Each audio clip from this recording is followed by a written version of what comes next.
Weezy out of here.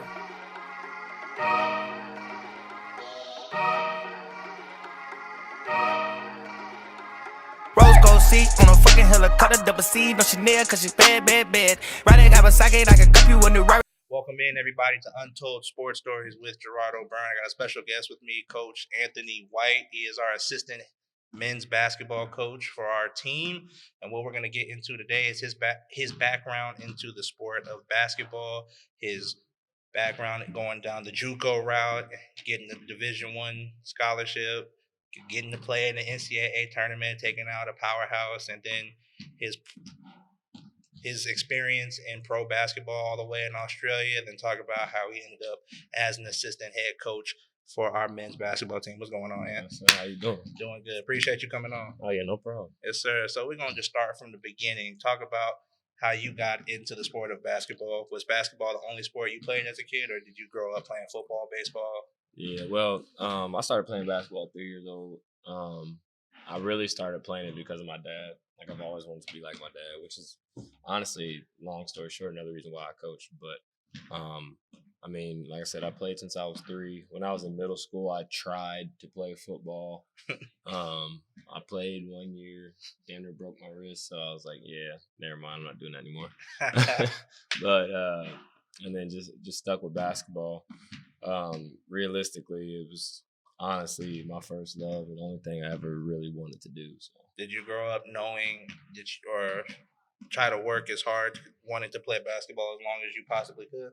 I mean, for the most part, yeah. Because I was never really the best player on my team, so and I was always skinny, so um, that's when my work ethic came in, and being able to keep my stamina up and being able to run longer than other people, or you know what I mean. So that was my thing. So I mean, the work ethic came definitely when I was younger, just realizing like a lot of people overlooked me or doubted me, which was cool. It's fine. I mean, went all the way up to high school. Out of my senior year, I had a scholarship offer to Southern Illinois Edwardsville, and they took it from me because they said I wasn't good enough. So I came out of my senior year, graduated, and had no offers anywhere. I didn't know what I was doing.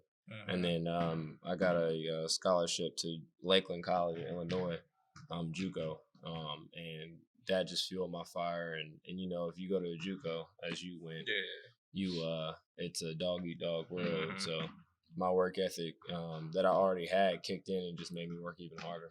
So when growing up, was it early when you started to experience the you're too small to hoop, too small to yeah. really? So is that when that killer mentality started to arise in you, or did you always have that? Honestly, when I was younger, like I was a little scared kid, to be honest. Like I played on the top AAU team in the state of Indiana, from like 3rd to 6th grade, and then my pops made his own AAU team because the team we played for, they did a lot of shady stuff, which I mean is cool, but the dude who coached was my dad. They both coached together, like had a falling out. So it's just like, you know, we're going to do our own thing and then actually give me a chance to play because I really didn't play because we were that good.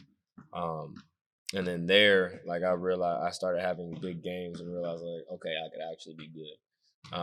But the killer mentality that I had really didn't come until JUCO. I mean, I went to Pike High School in Indianapolis, and we're a powerhouse program in the state of Indiana. Played with Marcus Teague, was a freshman when Jeff Teague was a senior. RJ Hunter, I played with him. And like we were really good. So I mean, at the same time, me playing with NBA players and other D1 athletes, I had to have something to be able to play to contribute to the team. So I guess it kind of started there, but when I really got it was when I got to JUCO. When you play with talented players like that in high school, when do you start to realize to yourself that either, you know what, I can actually play with these guys, you know, these guys who were getting Division I offers sophomore, junior, senior year, and you're competing with them, do you realize that, you know what, you know, I can maybe get some Division I scholarship offers too, or are you at high school they were still just maybe like a next level ahead of you? Yeah, well, I always was. I was always a really good shooter. Ball handling, was so. I never really had to handle the ball. Like I said, I had really good guards and other good players that I played with. So I mean, being able to compete against them in high school obviously was great.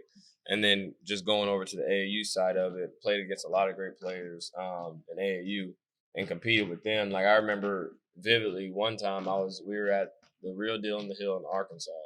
We were about to play against Austin Rivers' team, and then I saw Roy Williams, who was my favorite coach of all time, walk in the gym. Florida walked in the gym. Michigan walked in the gym. And I played really well that game. I actually got a letter from Michigan after that game, so it was kind of a big deal to me. I'm like, all right, I'm good enough. You know what I mean? So they clicked at that point. From a person who's never had that, what was it like seeing, some of the best program head coaches in the stands? I'm sure it gives you extra incentive, as you just said. You went really hard that game, but some kids can fold under that kind of pressure. I'm sure kids going into that game, you realize, they're not here to see me, but you also can I can embrace this opportunity, maybe put my name out there if I play well. So talk about, was it pressure playing in front of those coaches, or once you got the game rolling, you didn't really even notice them? Yeah, I'm not gonna lie. When Roy Williams walked in the gym, I froze a little bit. So I was like, oh my goodness. Like that's the one coach, like I have his book and everything. Like he's one guy like I model my coaching style after. Like I'm very intense, but at the same time can be laid back. But yeah, when he walked in, I was just like, and then I realized like, wait, we're warming up, so I had to get back to being focused again. But I felt like it was a little bit of pressure, but at the same time, I was like, all right, this is my chance. So what you gonna do with it? Feel that? And, I mean, I played well, so I wasn't tripping after that. Got a letter from Michigan, which is big time. Did they just not continue to follow up with you? Yeah, that's when. I mean, so they sent me a letter. They had some stuff in it, and then they invited me to their their elite camp. And honestly, we didn't know how recruiting. Me and my parents didn't know how recruiting worked back then because my two sisters. I have two older sisters, and they weren't necessarily athletes. They're cheerleaders, I guess. Cheerleaders, don't get mad at me. I'm gonna leave it at that. But at the same time, like we didn't know how it worked. So like I got a ton of letters. I got a letter from Michigan, got a letter from Nebraska, Illinois, and I'm just like, I don't know how this works. So it felt good to get them, but at the same time, I didn't know how to follow up or what to do with them. So just left it at that. I got you. What was the feeling like when you stopped receiving letters from big time schools? Or did you stop receiving letters? I mean, I got them up until the beginning of my the last summer of AAU. I remember we played, we were at King James Shootout in Ohio. I think it was Akron. We played against I forgot what the team was, but that's when Nebraska was there, and I think I had like 36 or something like that. And they physically talked to me after the game, one of their assistant coaches, and I mean that was a good feeling. But like after that, again the same thing. They sent me a letter. I think we had one phone call, but then after that I just didn't know. You know what I mean? So realistically, I think, not trying to throw any shade, but my high school coach didn't care about me or getting me anywhere. I'm like, dude, Marcus Teague is going to get himself wherever he wants to go. Christian Smith, who was really good, got off from Cincinnati, ended up going to Indiana State. Really good, is going to go wherever he wants to. RJ Hunter was young, but his dad, Ron Hunter, everybody knows who he is. He was at IUPUI at the time. Like, he's fine. Like, he's going to get somewhere. Me personally, I had Illinois State was looking at me for a good bit. And then, you know what I mean? I just feel like, I played well my senior year. I just feel like my coach didn't really try to help me get anywhere, which was disappointing. But at the same time, it is what it is. Personally, like I said, not throwing any shade, but I don't think he was a good coach. That's that.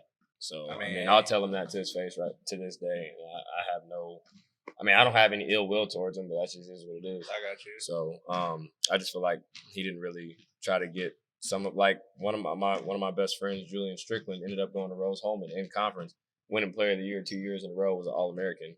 Like, he should not have been at Rose-Hulman.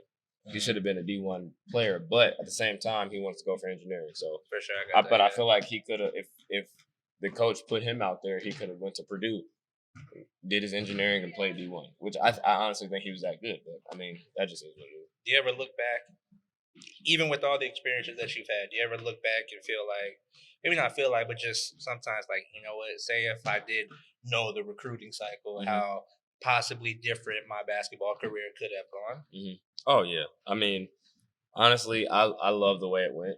Realistically, of course. I mean, I love the grind of Juco and going to the top 100 camp that summer and then getting picked up by Mercer. Like, I love the way it went. But I feel like, if I knew how it went, first of all, I'd have had my trainer when I was in high school. I didn't have a trainer until after my freshman year of college. And I would have went to some of those elite camps because realistically, the way I shoot the ball, or the way I could shoot the ball, I felt like that could have gotten me an offer from somebody just because. And I'm not saying, I mean, maybe Michigan wouldn't have offered me or Nebraska wouldn't have offered me, but they know other D1 coaches like, oh, I got a kid here who's a really good shooter, or they're recording the games or whatever. So I feel like it could have changed how it went, but at the same time, it's just like I'm happy how I did go. Before we get into the JUCO world, what was the school you said you got a scholarship offer from? Southern Illinois, Edwardsville. Southern Illinois, Edwardsville. And was it already long in the process to where you feel like, that might have been the school you would have gone to? Yeah, I feel like if that offer stayed, I would have went. Yeah, that's where I would have went. And honestly, I'm happy I did. Man, so I gotta ask, what was the feeling like when they pulled that offer and just said flat out, you're not good? You know what? Now I think about it, that's when it clicked. That killer mentality? It was like, all right.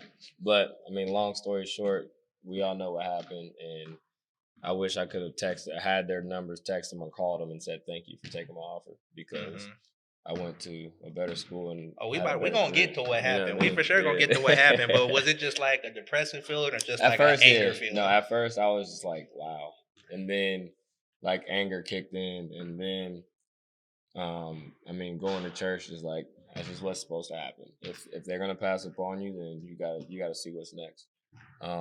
And it's always the next up mentality. So I really just think that's when it clicked. It was like, all right, this is when I need to turn it up and do what I need to do to get to where I want to go. Did you feel any? Let me rephrase this. What kind of feeling did you have going from when you finished your senior year in high school to realizing that, you may have to go the JUCO route, compared to throughout high school, you were getting high elite Division I offers, then you had Evansville offer, getting looked at by a lot of programs, and then suddenly after your senior year in high school basketball, you didn't have an offer on the table? Honestly, the stigma of JUCO was bad. Honestly, I was like, I'm not going JUCO. Like, no, I was the same way. I'm not going to do that. If you my father would tell you the same thing. I was the exact same way. I was like, I don't want to go to JUCO. Yeah, I was like, I'm not going to JUCO. That's ridiculous. And then, like, when I had no choice, it was just like, all right, let's go. And then I realized how good it was. You know what I mean? Like, my JUCO team, we had 8 D1 players on it. So we were good. It's a high level of basketball. Yeah. That conference, the Great Lake over there in Illinois, it's a great conference. So, once I got there, I realized, I'm like, all right, this is fine. This is a D1 conference, realistically. But before then, I was like, no, I'm not going to D1. But I mean, going to JUCO. Yeah.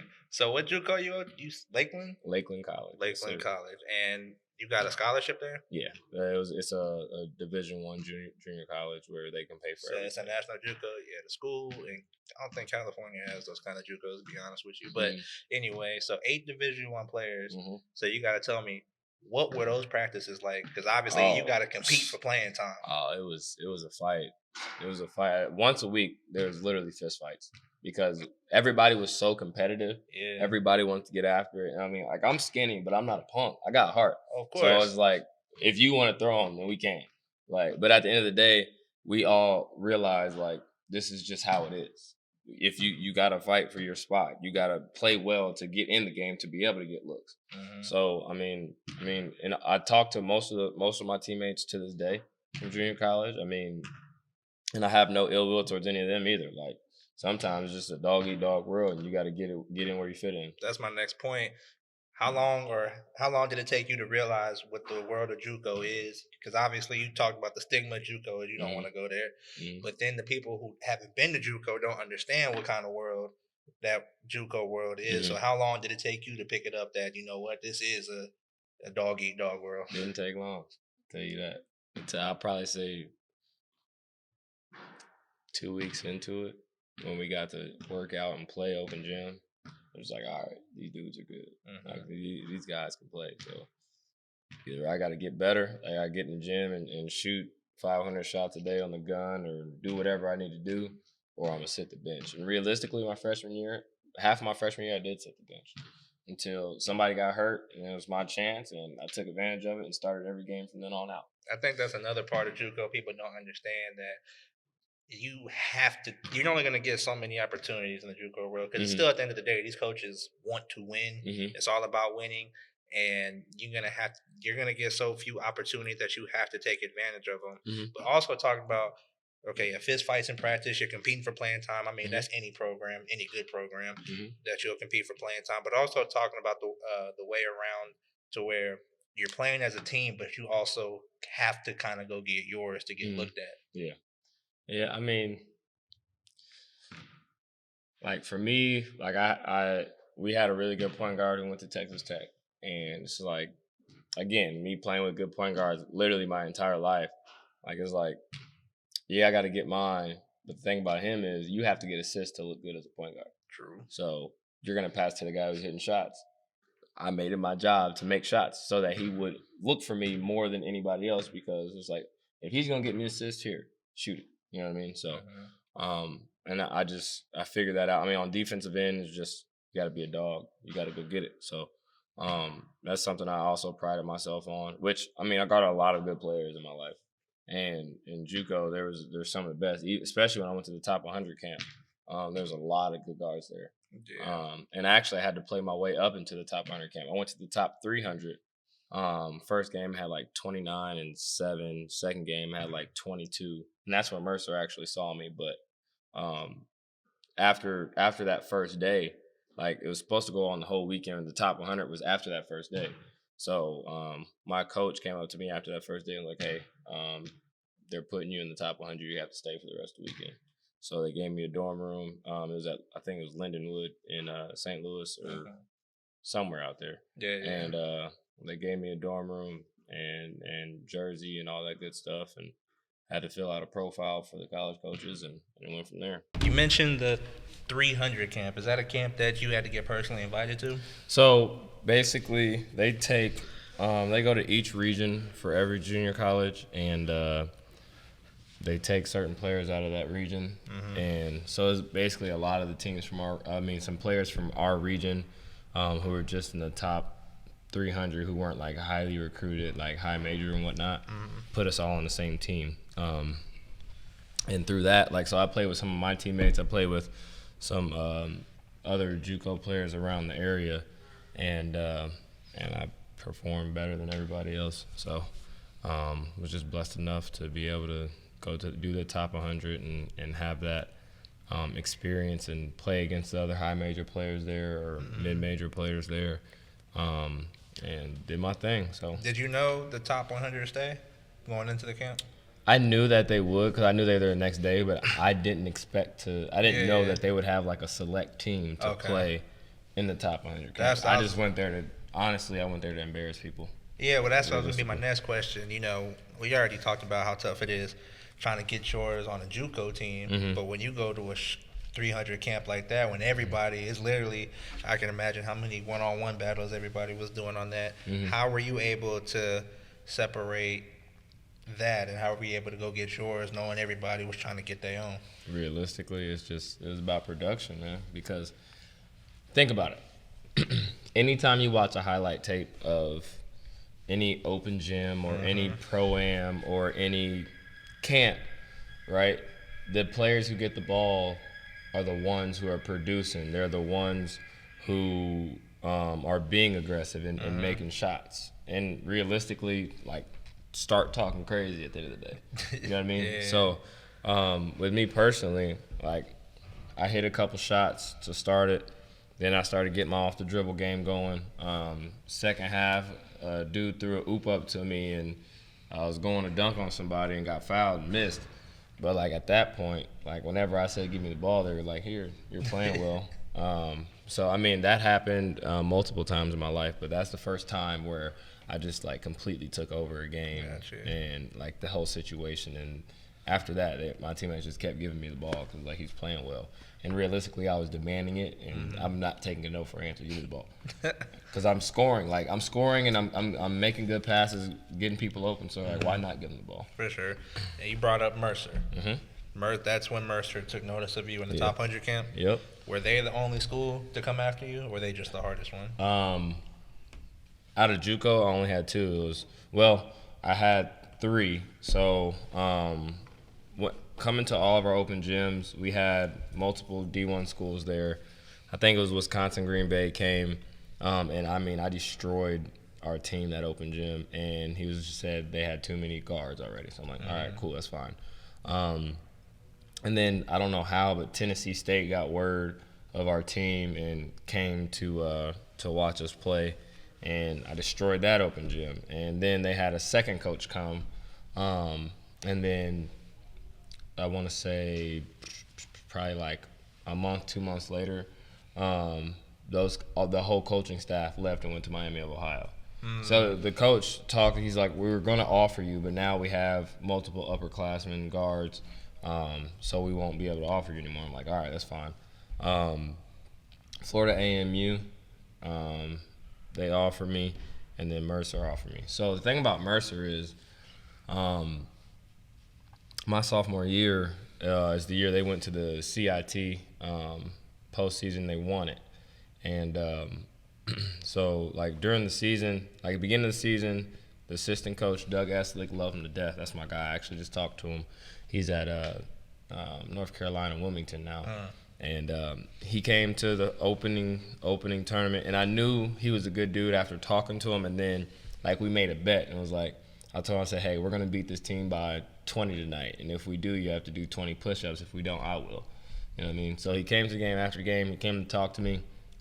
We won by 20, and he did 20 push-ups right in front of me. I'm like, I love it, right? Yeah. So, like, but during the season, it kind of fell off. Because, I mean, the way I think it worked out was they had another player that they had higher than me who they wanted, and he ended up going somewhere else. But then one of the guards that they had that would have been a junior transferred out. So he called me on a Friday and said, hey, is it okay if we, like, continue to recruit you? I'm like, yeah. He's like, okay, I'll be at your doorstep tomorrow.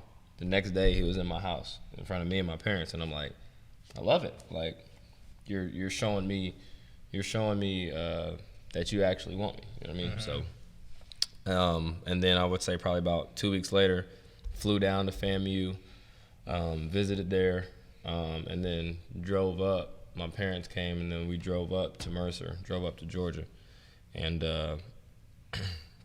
got to visit the campus and see how that goes. And after I left Mercer, I was like, I mean, I like FAMU. The only thing, it was just too big.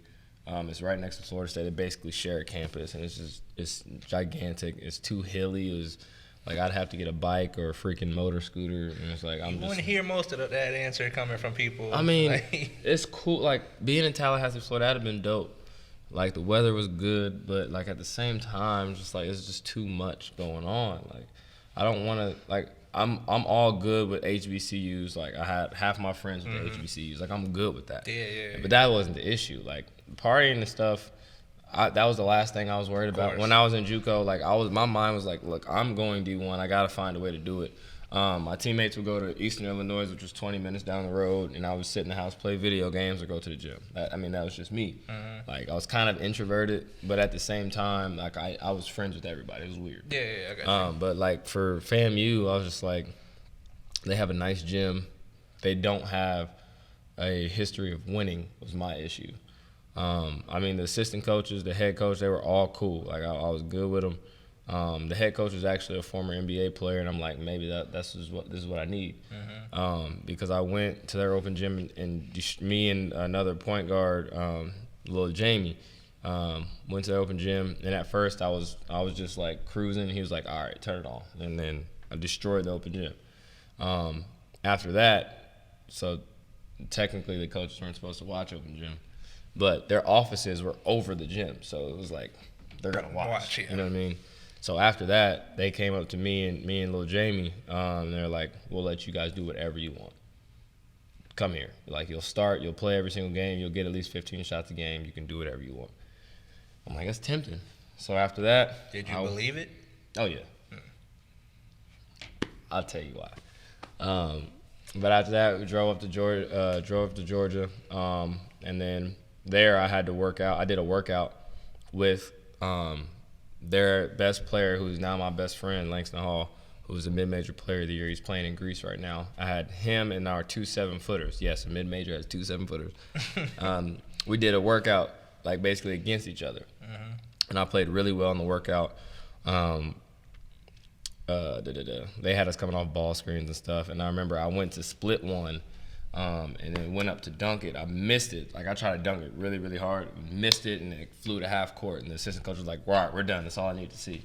So like they were good after that. And after the open gym, he's just like, "You just went toe to toe with our best player," and I'm just like, "What'd you expect?" You know what I mean?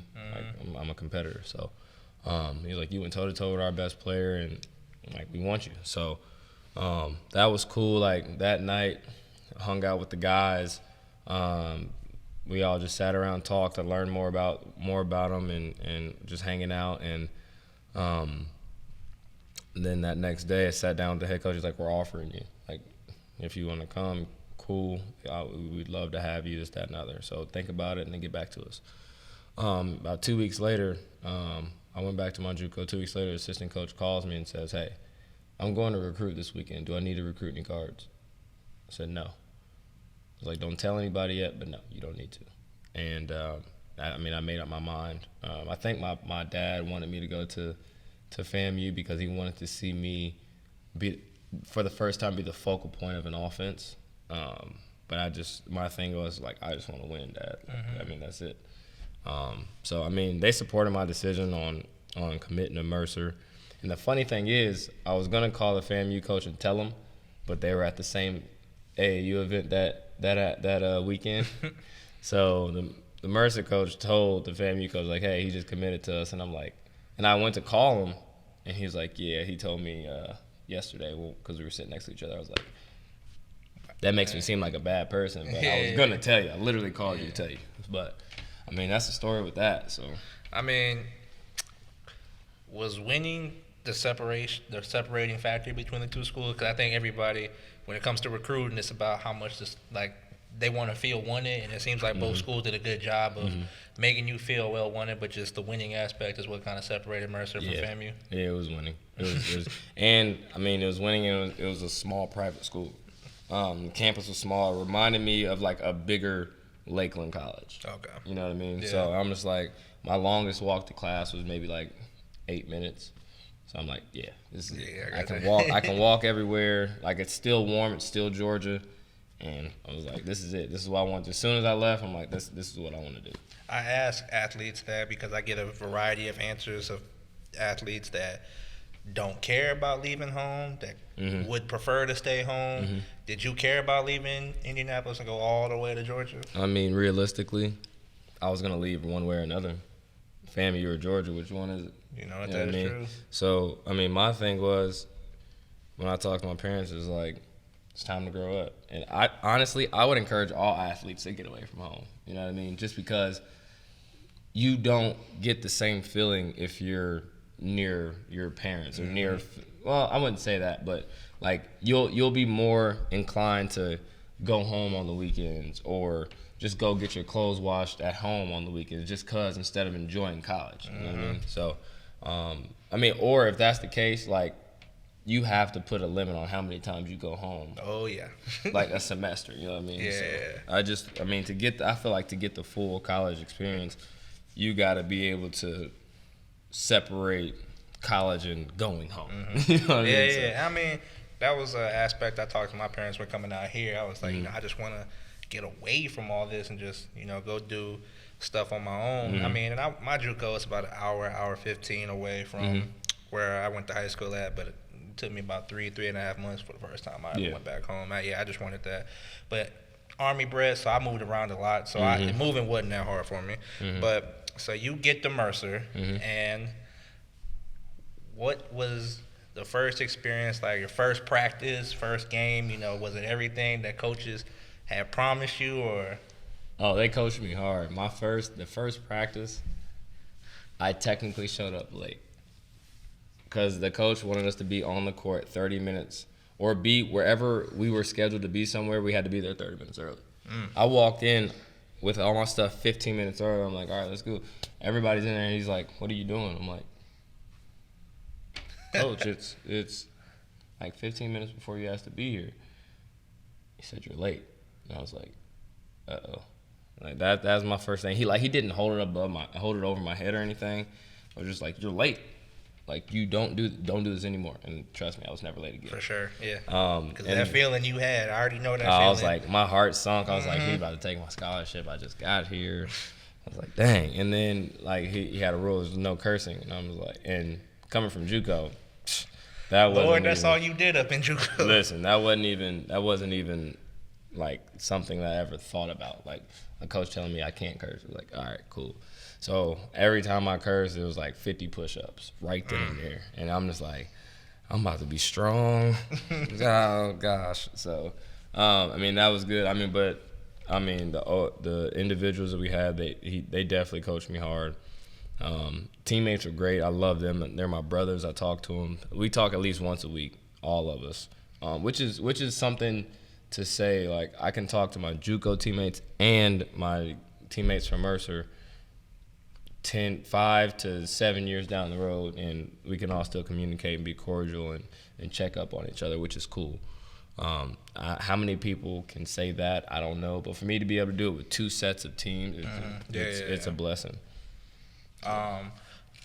First off, going back to those type of coaches that coach you hard, those are the ones you respect the most, that get you to where you need to go, not where you want to go. First game, were you a starter? Obviously, you got to earn your time at Division I level, but first game, did you come in as a starter? I was not. You were not? The guy ahead of me, who I actually call my mentor, Travis Smith, was a senior, and he was our leading scorer. So I'm just I get that. Okay, so the coach, he wanted me to play the 1 and the 2. Like, he wanted me to back up Langston and basically back up Travis at the same time, which I had another senior who kind of played the 2-3. So I came in, I tried to, we had over 200 plays.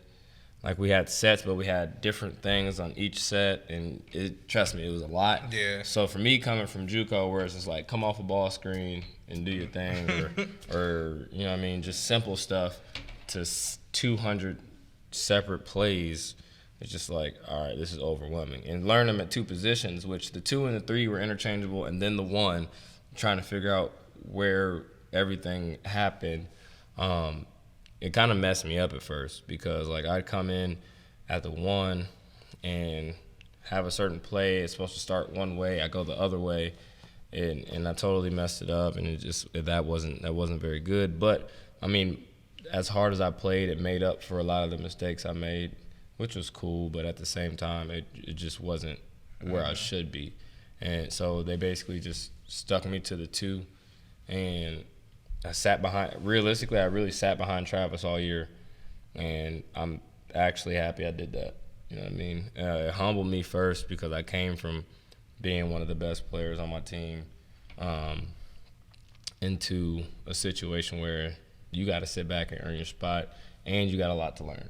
You know what I mean? So at that point, I embraced it. Like, it sucked at first. I was like, dang, should I have gone to FAMU, because I'd be playing 30 minutes a game, but I'd be losing. You know what I mean? So going there and being able to win and sit behind somebody who was better than me at the time was a humbling experience, and it helped shape me for what I did my senior year. Not to mention, I won conference all 4 years of my college career. Go ahead and throw that out there. Had to throw that out there. Yeah, that's neither here nor there. Was it a big adjustment when you finally stepped on the court? You've played with and gone against plenty of Division I players, but finally getting in the game and on that type of level, take long to adjust to it, or it was easy? My first game, my whole family was there.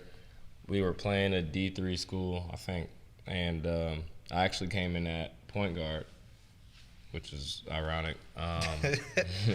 Came off a ball screen, got an assist to my guy TJ, and he dunked it.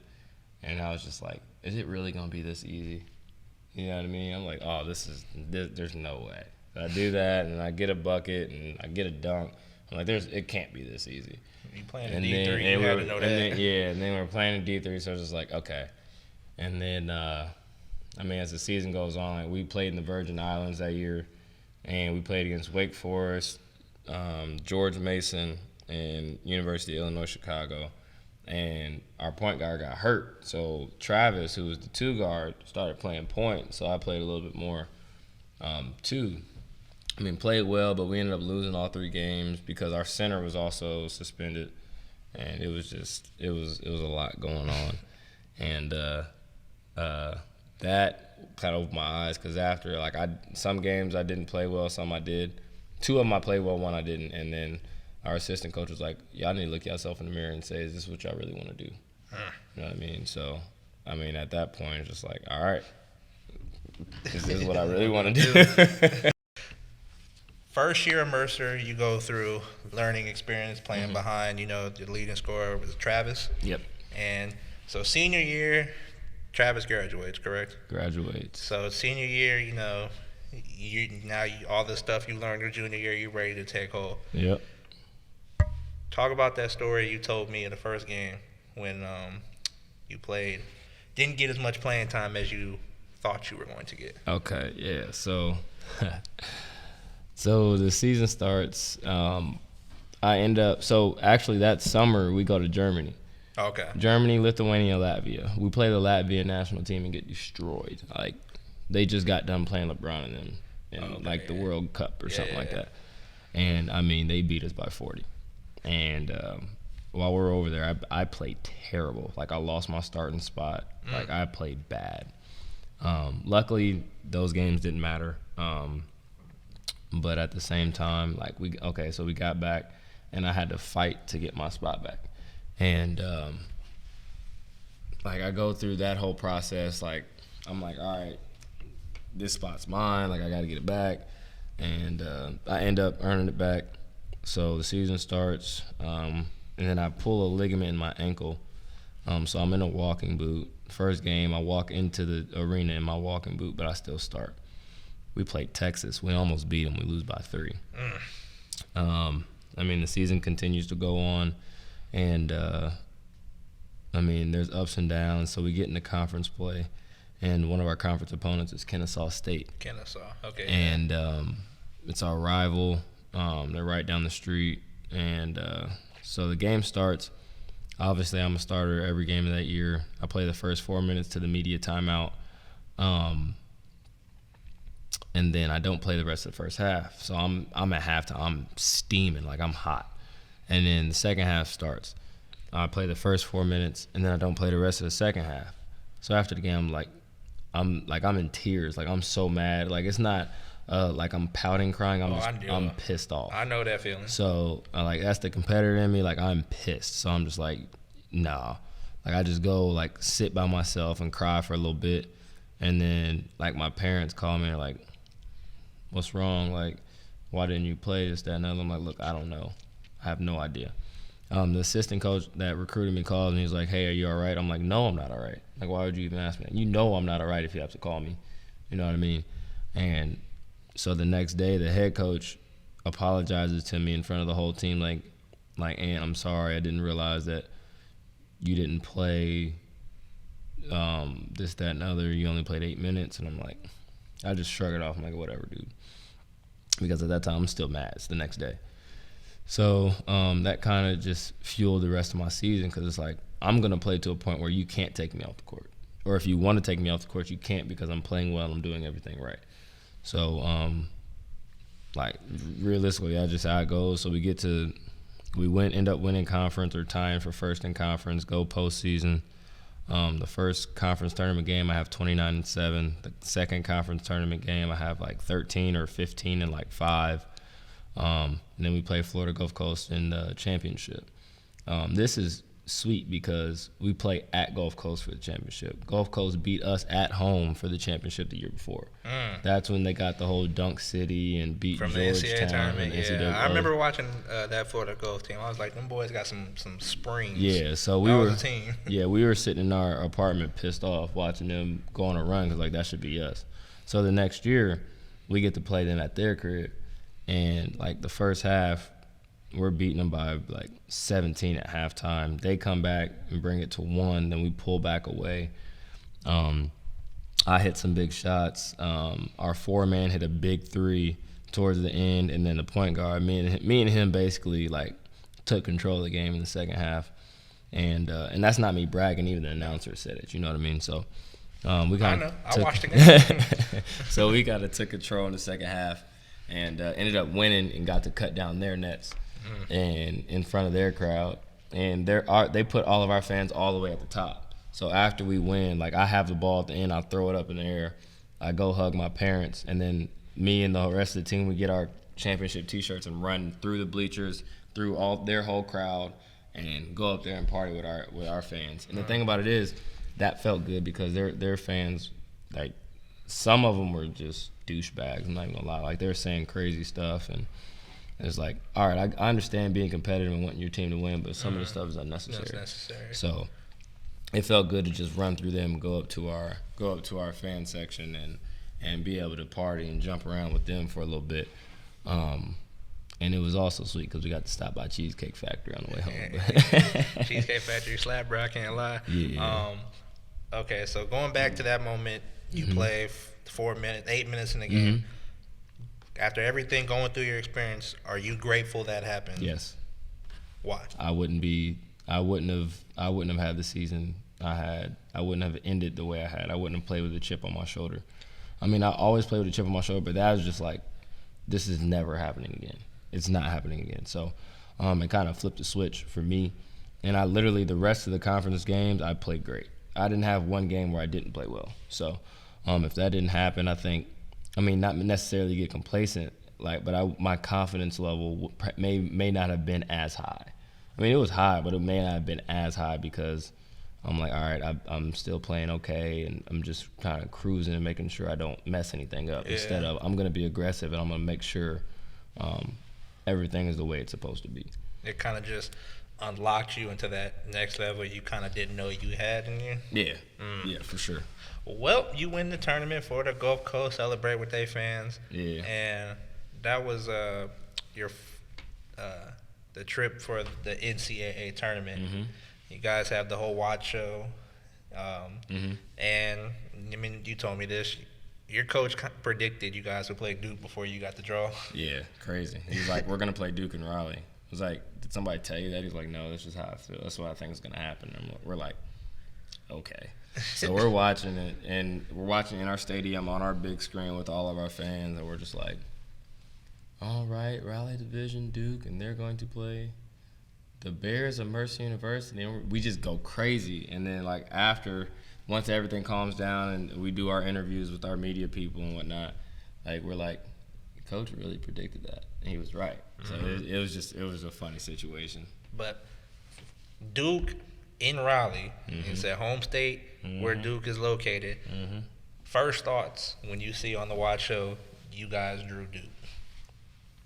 I get to play against Coach K. I'm a North Carolina fan. I'm a Roy Williams guy, so it's like, this is supposed to happen. Okay. I ain't gonna lie, I've always been a Tar Heel fan myself. Yeah.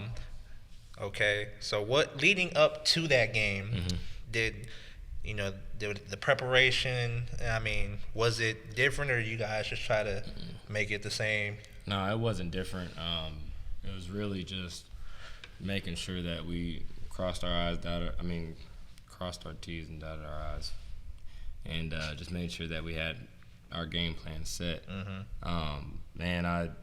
That game was kind of tough for me because my best friend had died the day before we played him, and I didn't find out until we went to do scout.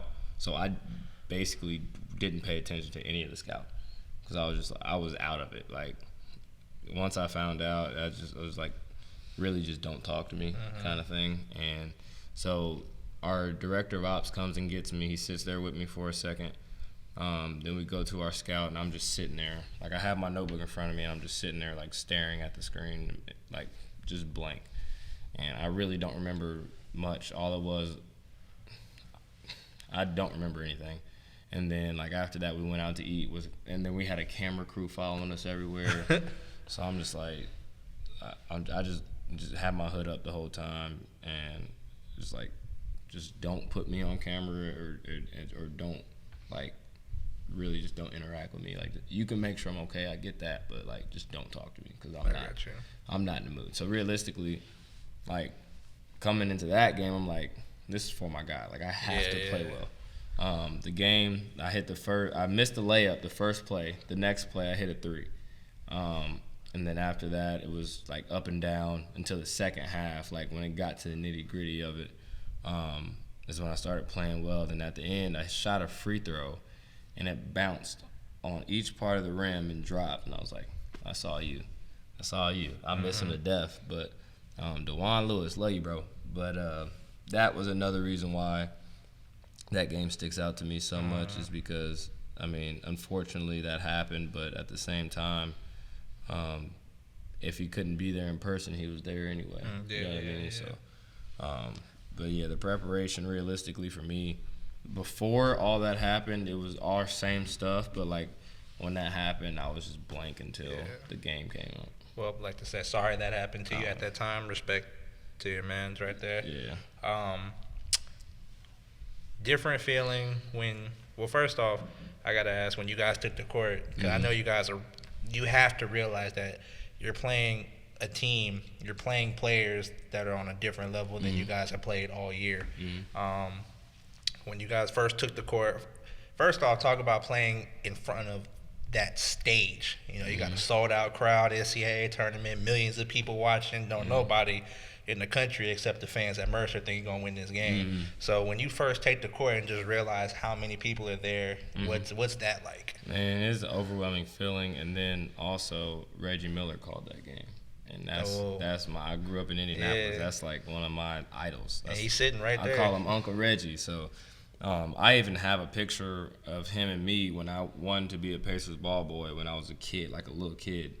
And I still have that picture, and he signed it. And I brought it with me to the arena once I found out that he was going to be an announcer. And it was, for that reason alone was surreal. But, like, just running out, and then, like, we're in this giant arena, and we have a bunch of fans. We had more of our fans there than Duke had theirs, because they thought they were just going to beat us, and they're going to come to the next round game. So, Duke was, 20, 30 minutes down the road. So the fans were like, oh, they're going to beat them. We'll see them. We'll come watch them play Tennessee or UMass the next day. You know what I mean? So having our fans just show up and just rock the gym was just amazing. The game was amazing. Like, I didn't even think about, like, oh, we're about to beat Duke until we're shooting free throws at the end. It's like 20 seconds left. It was like one of the four-man, Jake, he was at the free throw line shooting, and you can see me behind him. Like, we did it.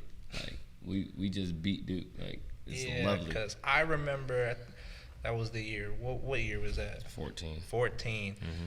I was a junior in high school when that happened. I remember I was in class watching that game. I was the type of dude, when it's the NCAA tournament, if I'm in class, I got my phone or laptop, the games are on, they'll this class. But I remember watching that, I was like, wow, Mercer just beat Duke. I got to get your opinion when you ran out on the court, and obviously you competitor, so it's not like any sense of nerves or nerves, everybody's going to have nerves, but not scared or anything. But first reaction when you see Jabari in person, because obviously you know the background of the man. I mean, you from Indianapolis, he from Chicago, so you've heard of him. But when you see him in person, like, I was like, he's as big as advertised. He's a big dude. I took a charge on that game too. I don't know, but but I'm like, okay, he's a large fellow. But I mean, obviously, like, you do your layup line. Of course. You do your stretching where you're looking at the other end, and it's like, all right. When you guys get to halftime and you guys are in the game, do you guys like I said, start looking around and telling each other like, "Yo, we can win this game"? Realistically, we said that before the game started. Before the game started, You don't go into a game thinking of that course. you're gonna lose. You know what I mean? I don't care who it is. Oh, of course. That's like if we take our Earlham team to go play IU, I expect to win. I mean, and that's just me being me. Like, realistically, do they have more talent? Yes, they do. But can every team be beat sometime, somehow, some way? Yes. You just got to figure out how. Of course. And that's the coach's job, and then the players to go execute. But at the same time, like, we were like, we can beat them. Like, we have 7 seniors. You know what I mean? They have 7 some freshmen. good freshmen. They have some good sophomores. But, like, at the same time, we play together and we do what we know how to do, and we execute how we've done all year, we'll be fine. So. Then second half, game gets going, or game's still close, and then, you already talked about you guys are hitting free throws, and I remember you hit a big 3 with a few minutes left. I think it was a tie, correct? Yep, tied. And then, there was about 2:40 left on the clock. Shot clock running down. Lang passed me the ball. It was a pretty deep 3 too, on the right wing. I was dang near out of bounds after I saw a different angle of it, but it hit the 3, tied the game up. Everybody celebrating. I'm just like, dude, this game isn't over. Not over. Yeah. We got 2 minutes left. You know what I mean? So I think we went on like a 18-6 score. I don't know, something like some crazy scoring run to end the game. And the 3 was a big deal because I remember me and my roommate. My roommate had 20 points. He was the 4-man. He had 20 points. And after the game, we saw the press conference with Coach K, and he brought me and him specifically up by our names. And it's just like, oh, this is awesome. I was just about to say, the final 2 minutes, that clock finally hit 0, and you guys beat Duke. Yeah. What was the feeling? What was obviously the reaction was crazy from the fans, but what was the reaction from the team? Man, I was just proud of the guys, realistically. There's a picture that I have. So I was walking down the court, and I looked up. My whole family is, like, at the top of a section, and I see my dad, and I point right at him. And it's just like, this is what we were here for to do. And we accomplished one goal. Now let's keep it going. But, I mean, in that moment, you have to appreciate the fact that you beat a powerhouse. You upset them, which we actually won an ESPY for. But it's just like, this is what you came to do. This is what March Madness is all about. So. The madness. Yeah. And even you mentioned in the locker room, you guys get in the locker room, and now you guys are featured on SportsCenter as the bracket buster. Yeah. I can imagine what that feeling was like. Yeah, just seeing like my face is on ESPN. Nice. And it's just like, but like this is us. Like this is nothing but us for like 5 minutes. Like they show basically a bunch of game clips, and they show like the final score screen and stuff with the stats on it and all that good stuff. And it's like, yo, we did it. And then so like we had to do the post game interview. So we're doing the post game for the NCAA, and Coach K walks in our locker room. We didn't know this until they showed us the video. Walks in our locker room and was like, if I was gonna get beat by anybody, it would have been y'all, because y'all played the game the right way. And it was, I mean, once we saw the video, I'm like, dang man, how we missed that? But then again, it's like, all right, that's cool. Like it's another compliment. So for sure. So once you see that, once you get through the press conference, and then you guys were playing Tennessee next, right? Mm-hmm. I gotta ask, how do you try to, after beating a powerhouse in Duke, go back to trying to control those emotions, and now you gotta like move on to the next game because you get a day of rest and you gotta get back on the court? I don't know, because I mean, when I think about it, my phone, I made sure it was fully charged when the game started, right? So I get off the bus, like I literally unplugged the charger once I'm getting off the bus to go play Duke, and my phone's on 98% when I put it in my book bag. When I got it back, it was dead. That's how many notifications I got. So, I mean, I have the whole city of Indianapolis sending me notifications. I have people on Twitter, on Instagram, on Snapchat, all that. So on Facebook, so I'm like, I get back to the hotel and plug my phone in, and it like rings for like 5 minutes, just all notifications. I'm like, I don't know what to do with this. You know what I mean? So like I try to go through it and like respond or like every tweet, and like there's so many of them, I can't see tweets that I got. So like 2 weeks later, people are like, why didn't you respond to me on Twitter? And I was like, you tweeted me? Like I didn't know, literally.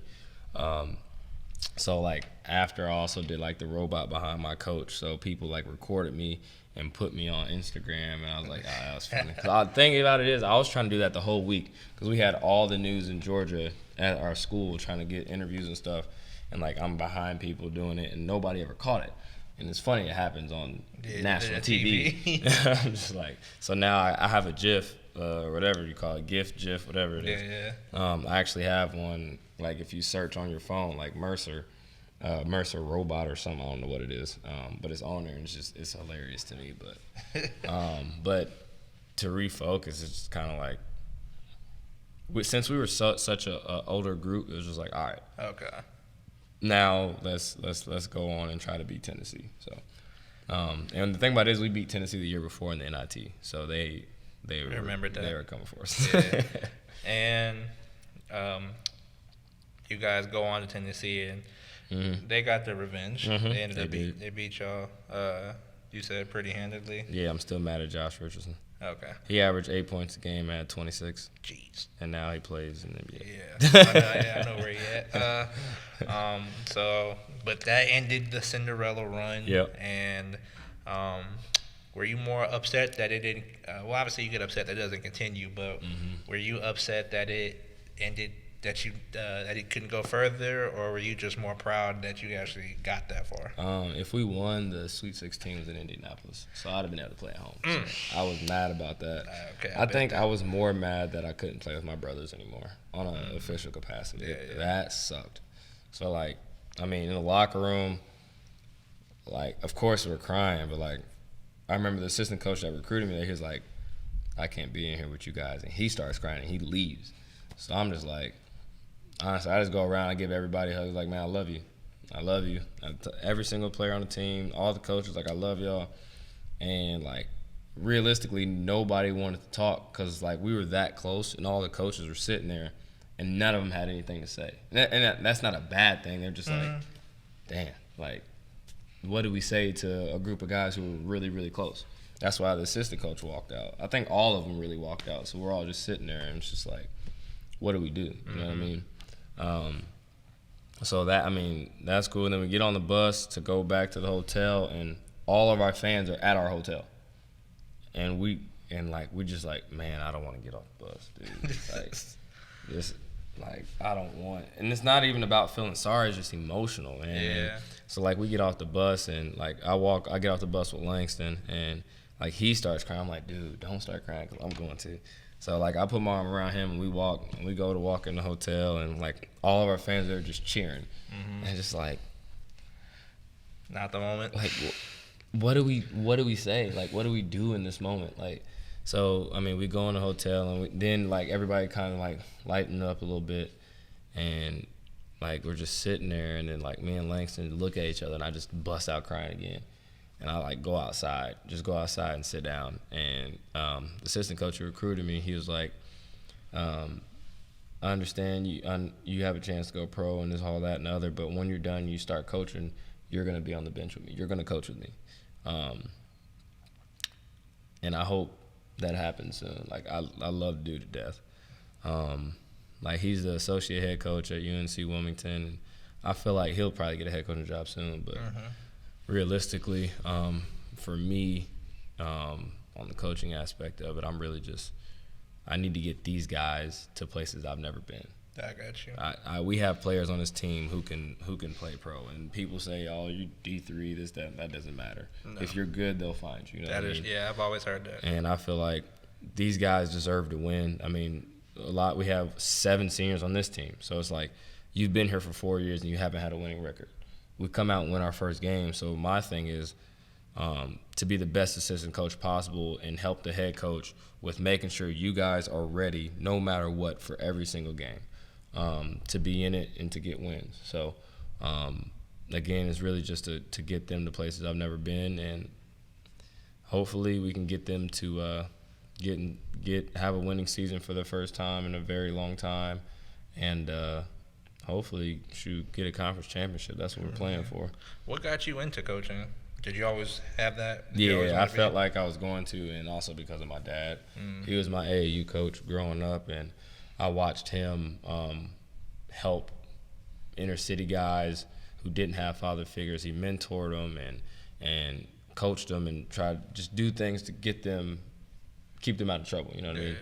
And just watching that, dude, like, it's inspiring. Like, I love him to death. Like, it's inspiring, man. Like, even my mom. Like, my mom was like the team mom, and she helped him with like making sure we ate and making sure our hotels were set up and like rental cars, whatever we needed for AAU. Like, my parents were like there, and they did it all, and I watched it. You know what I mean? Like, I can have my friends, my teammates come over and spend the night whenever. They didn't care because they knew we weren't on the streets, we weren't doing anything illegal, and we were staying out of trouble. So. And like, I grew up in the suburbs, and I'm not from the hood or anything like that. My dad is, and I mean, realistically, he did everything in his power so that me and my 2 older sisters didn't have to worry about that. Same. And so it's just like being able to watch them be mentors and second parents and all that stuff, and then watch my dad coach all of us. And somehow get us all from different backgrounds to come together and be successful and get to college is a big deal. So for me, realistically, I want you to be a better person, a better player, and I want you to be ready for life when you get done playing. And realistically, if I can get you and help you go pro, I'm gonna do that. So Gotcha. Speaking of pro, talk about how did you end up in Australia? I went to a pro camp after the season was over. Played really well. Our agent hit me and saying he wanted to represent me. So I signed the contract probably about a month and a half after I got out of school, after I graduated. He said, "Hey, a team in Australia needs you now." He called me on a Sunday. I was gone on a Thursday. I was in Australia. The day I landed, I had to play, or I wasn't going to be eligible for the playoffs. It was mid-season. The dude I replaced was a Jordan All-American coming out of high school. Was their leading scorer, so it was like, all right, this is when I show how much I've worked. Because that whole month and a half, every single day I was in the gym. And I got my chance to show what I could actually do. Like, they let me, like, they weren't like super strict, but they was like, you can take shots, just don't take crazy shots. Make them in the offense, or not too quick, or not like 30-foot threes contested. You know what I mean? But I got a chance to show what I could do. Averaged 18, 5, and 4 as a 21-year-old kid. Was the youngest import in the league's history. Shout out to the Geelong Supercats. I love them. My teammates were great, and it's funny because the other American import was from Indiana, but he was from Northern Indiana, and he was older than me, so I didn't know him. Oh, okay. Which was a dope situation. But they let me show what I could do, and I mean, it was an unbelievable experience. Australia is amazing. That flight was super long, though. But I really enjoyed it, man. How long did you play out there? I was there for 1 season. I mean, the business side of it, I took over for a 2-3, and I was a 1-2. And, I mean, I played really well. And they were like, we're going to get another 2-3, but we'll be very surprised if another team in the league doesn't pick you up, because I destroyed a couple teams. And I was like, all right, that's cool. And, I mean, I understand. So I really wanted to go to Europe, though. I mean, long story short, things didn't work out.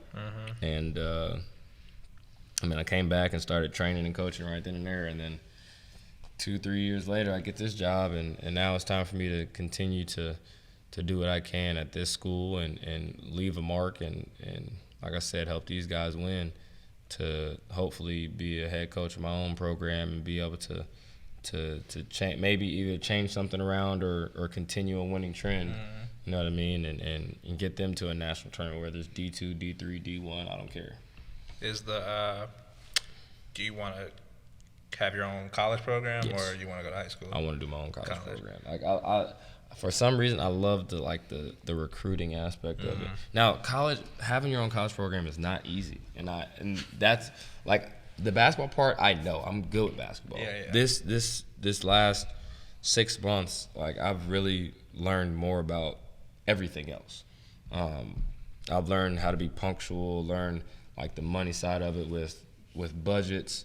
I learned a lot about the recruiting. Like, I'm a good recruiter because I can still relate to a lot of these guys that are coming up. Like I can still tap into how I was recruited and bring that into play, and it works out.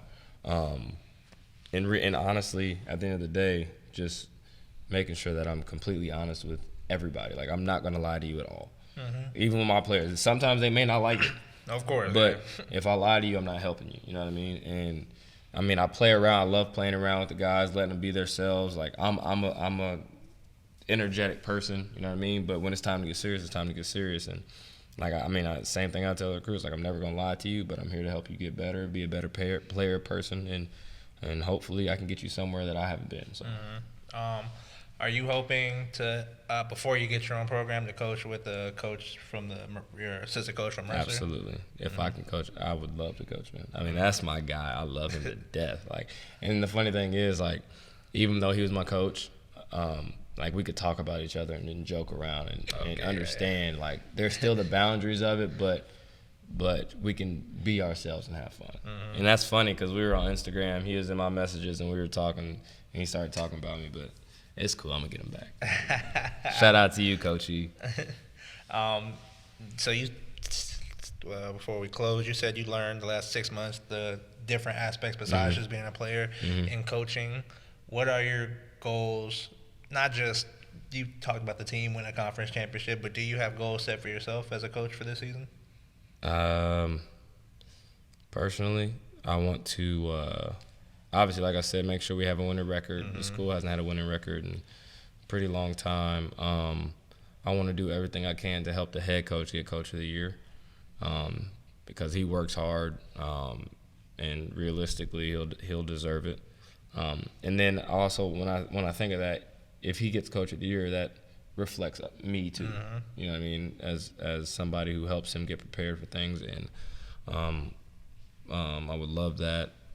And then honestly, just gaining respect of not only my players or and the other guys I coach with, but for other players and other coaches. You know what I mean?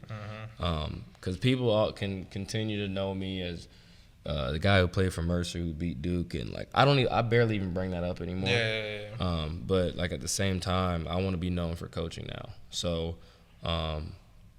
I mean, I know I'm young, so I have a long way to go with meeting a lot of people. But at the same time, I know the game of basketball. I'm very respectful, and I'm really just out to make the best impression. Because realistically, yes, I'm represent myself, but I'm still represent my parents. And I'll be damned if I let them down at the end of the day. So. Well, Coach White, appreciate you coming on the show for me. Yes, sir. Yes, sir. Everybody who tuned in, thank you for tuning in. We appreciate your support for Untold Sports Stories with Gerardo Byrne. Got to hear Coach White's story from Juco, young kid, and his days at Mercer and his goals for the future. Yes, sir. And we appreciate him coming on telling this story again. So, Untold Sports Stories with Gerardo Byrne. We'll have more content up for you as soon as possible. And I'd like to wish everybody a good day. Yes, sir. Now I'm riding and I'm sliding in the sideways. Now she call me her zaddy. Take the 4 doors off of the Jeep. I ain't doing no swaps with a freak. We can handle this shit out in the streets, yeah. I ain't going to a house for a meeting. Pull up in the truck in the season. Niggas never coming out, then we leaving.